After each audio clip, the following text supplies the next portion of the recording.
I'm Daniel Andrews, owner and creator of Andrewsfootball.com. It's Monday, and I'm breaking down the Denver Broncos. If you're new to my channel, see this little subscribe button? See it right down here? Bam! Hit that button. Become one of the greatest people on planet Earth. My channel is scientifically proven to make all your wildest dreams come true. Here's how my position breakdown. Here's my preseason breakdown videos. Here's how it goes. I break down what I like. I break down what I don't like. But stick around to the very end of the video. I break down the Vegas over under, and if you should put action down on Denver Broncos. But before I kick off this video, I want to give a special shout out to the Bolin family.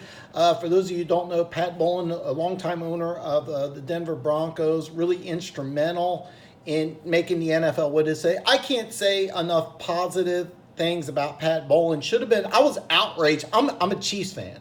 And I was outraged that he was not in the Hall of Fame sooner. Finally gets elected in the Hall of Fame, but he didn't even live to see himself get inducted in the Hall of Fame. Something that's one of the biggest mistakes the NFL made, is not inducting Pat Bolin in the Hall of Fame years and years ago. It probably one of the most iconic sports bites, not just football, but sports bites of all time. Here's a guy who wins his first Super Bowl. Keep in mind they lost Super Bowl 10. And wins his first Super Bowl. What does he say? This one's for John, and hands the Lombardi Trophy over to John Elway. Probably one of the classiest things I've ever seen in my life. And I'm a Chiefs fan, so I hate the Broncos. So, but Pat Bolin, big shout out to you and your family. Your contribution to the NFL, it really can't be overstated. So it's really a shame you didn't get inducted to the Hall of Fame sooner. But anyway, let's get to the video and what I like. First thing I like about the Denver Broncos is I love the job John Elway did in the draft. Here's what they did, and this was brilliant. You took Noah Fant, a guy that if you took him at 10 would have been a slight reach, but you've had issues with the tight end position here. Now, keep in mind, ever since Julius Thomas left in free agency, you picked Jeff Heuerman in 2015, hasn't panned out due to injuries. 2017 took a risk on first-round talent, and Jake Butt, same issue, injuries, hasn't panned out, had injury issues. 2018, Troy, Fumagalli, hopefully I'm pronouncing that right. Injury issues, one of them on IR, didn't even play at all. So you needed a tight end. You've been trying to get one for several years. You spent multiple draft picks. So let's say you draft them at 10. That's a great move. You draft them at 20. Really, I at 10, you're a slight reach. 20, it's great. Not only that, you get the 52nd pick in the draft. You trade your pick. You get the 52nd pick in additional to the 20th pick. And then you get a 2020 third-round pick. So great move in the draft. And then you get Locke and Risner in the next two picks. And I love both of these moves because bottom line, I had a first-round grade on Risner, and Locke was my number one quarterback. I actually keep in mind, I had him ranked higher than Murray. That's my own personal scale. But then again, I'm not going to get into too much detail on my draft scale and everything like that. But basically, Drew Lock's the guy who I thought should have been a first round grade. Dalton Risner is a guy I also thought should have been in the first round, and you get them as second round picks because this was brilliant. What you did is you traded the 52nd, 125th, and 182nd pick for Drew Lock. So yeah, you in the 52nd pick, that was what you originally got for trading down, and you would have been okay. Taking Fant at 10. This was a hyper athletic wide receiver type tight end that you've been trying to get for the last several years.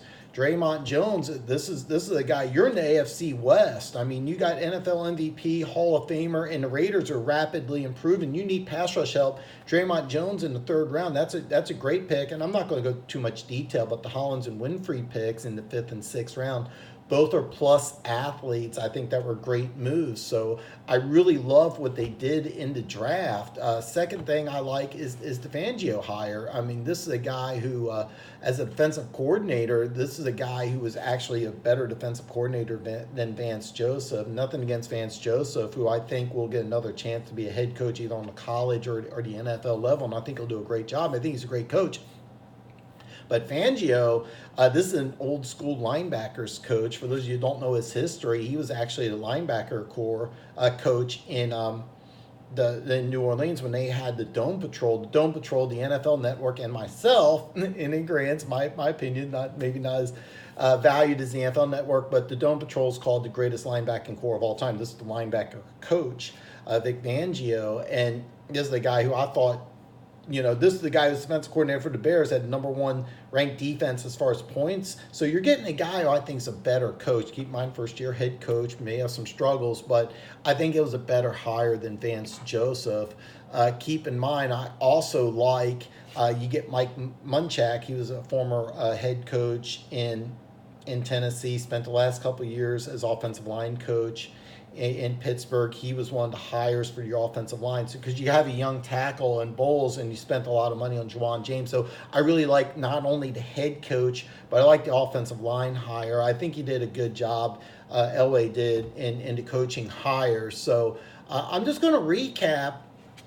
What I like about the Denver Broncos is I like the draft. You get 3 players that had first-round grades in a trade down for some extra picks, and you get your franchise quarterback. I can't touch base on this enough. You get a first-round talented quarterback in the second round, takes all the pressure off of him to start right away. Basically, let Flacco be able to run the team. And the best part is that because he's a second-round pick, if he doesn't develop right away, gets hurt, whatever the situation may be, there's no real pressure on him even to start in 2020. That's the direction I think they're going to go, but I think the draft was an excellent move.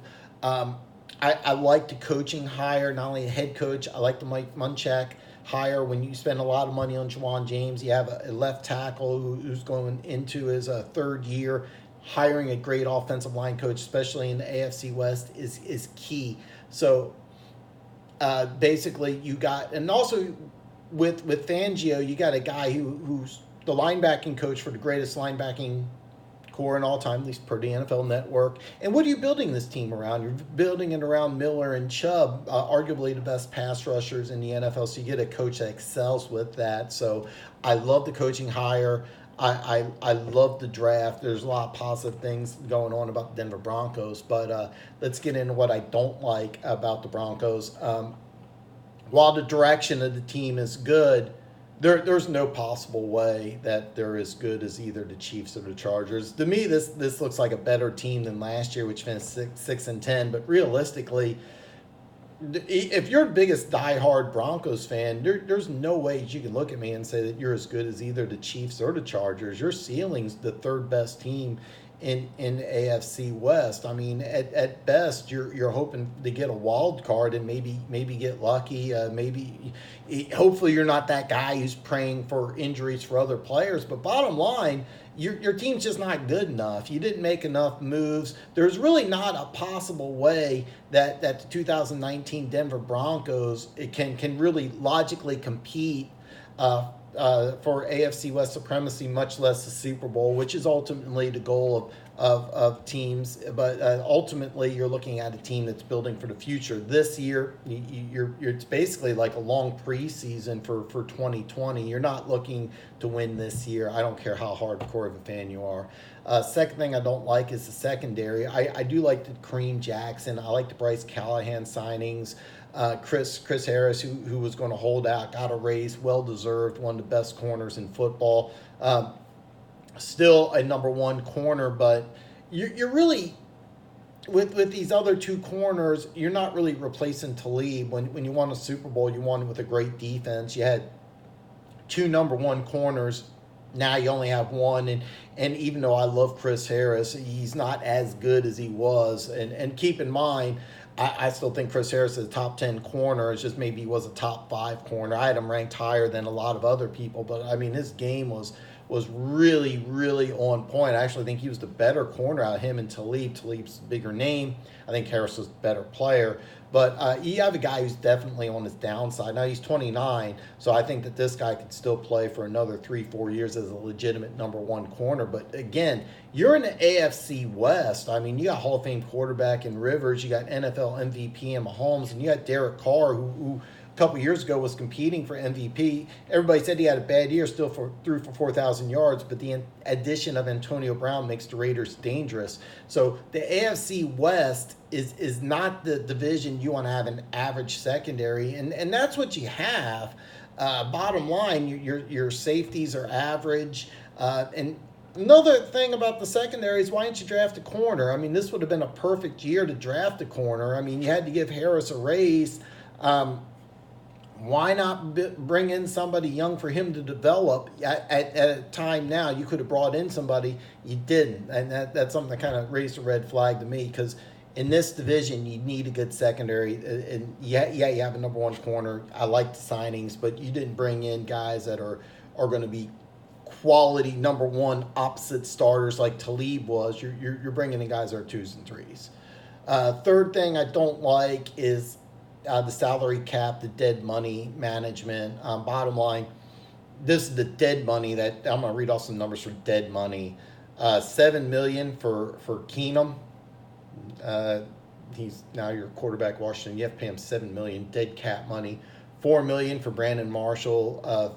Over $3.5 million for Demaryius Thomas. $2.8 million for Darian Stewart.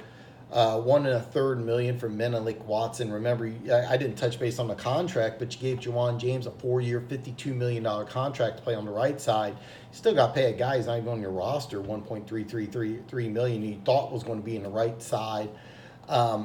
Paxton Lynch. Yes, that Paxton Lynch, you're still paying him $1.272 million. That's dead money.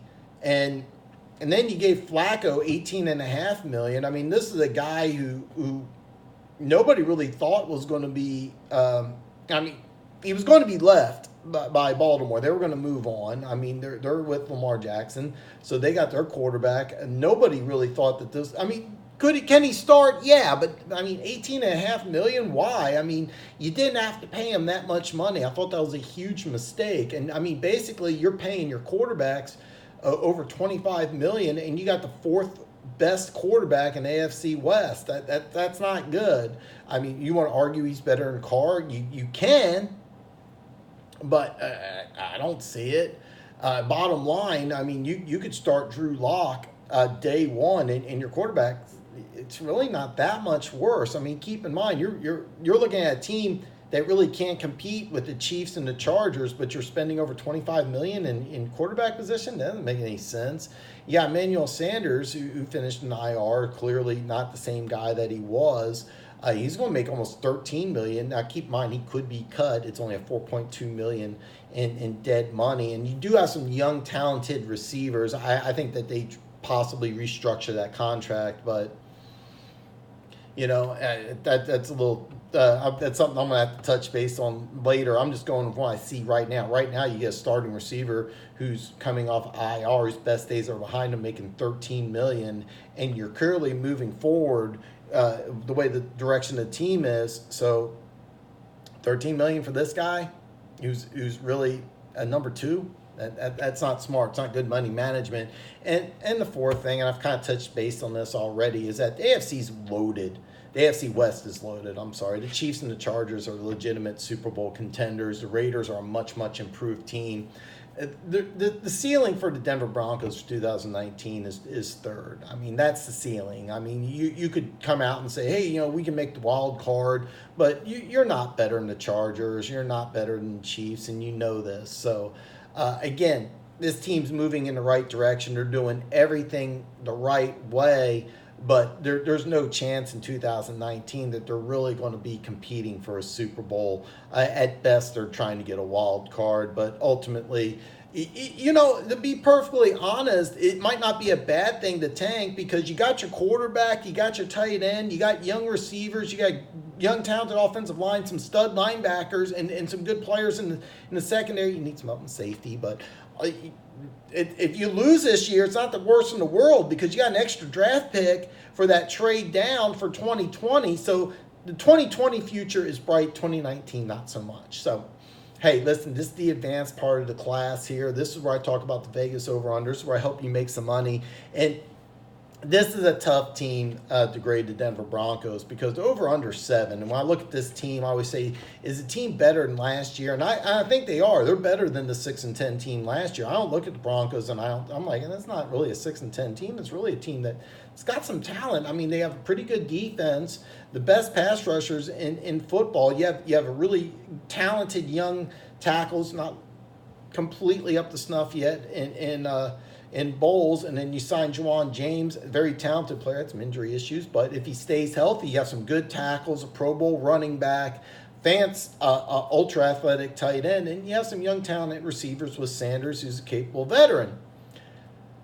But when I look at this team, and I mean, the schedule's tough and the division's tougher. I think the team's better than last year's team, but I just don't see 7 wins. I mean, honestly, I've said this before, if you're a Broncos fan, you're really looking forward to 2020 because the future is extremely bright. You should have a first-round talented caliber quarterback and Drew Lock taking over with some good receivers, an excellent tight end, a Pro Bowl running back, a good offensive line, and maybe the best defense in the AFC West. I think Chargers are this year, but I mean, there's a lot of talent on this team, but can you make 7 teams? Can you make 7 wins? I'm looking at the schedule here. I don't see it. I mean, home games against the Bears, Titans, Browns. You got a chance against the Lions late in the year. Road games against the Texans, Vikings, Colts. You're hoping Green Bay's a win, but I mean, are you saying you're going to go to Lambeau Field and expect to win? I just don't see it. So I would avoid betting on the Denver Broncos because I think they're a team that actually is a 7 or 8 win team, but I just don't see it. The over Denver right now, the action is actually on over. So if you make a $100 wager, you have to make a $120 wager to win 100, because right now it's negative 120. The under's even money. I would put an action on the under, but ultimately, I think they're talented enough to be better than a 7-win team. It's just, I'm looking at the schedule and I'm looking at the division, and I just don't see it. I mean, realistically, 2 wins is realistic in this division, and to be perfectly honest, it wouldn't surprise me if they went 1-5 in this division. And I'm looking at this schedule here. I mean, you're going against the NFC North, which is pretty tough, and then you got AFC South opponents. I just don't see 7 wins being possible. So, hey, listen, if you're a subscriber to Andrews Football, you already know you're one of the greatest people on planet Earth. All your wildest dreams are going to come true. I got some playlists sitting here and here. Check them out. I got some great content. And, of course, listen, look right down here. Take a look. Bam! Hit that button. Become one of the greatest people on planet Earth. Wednesday, I'm breaking down the Cincinnati Bengals. So, I'll see you Wednesday.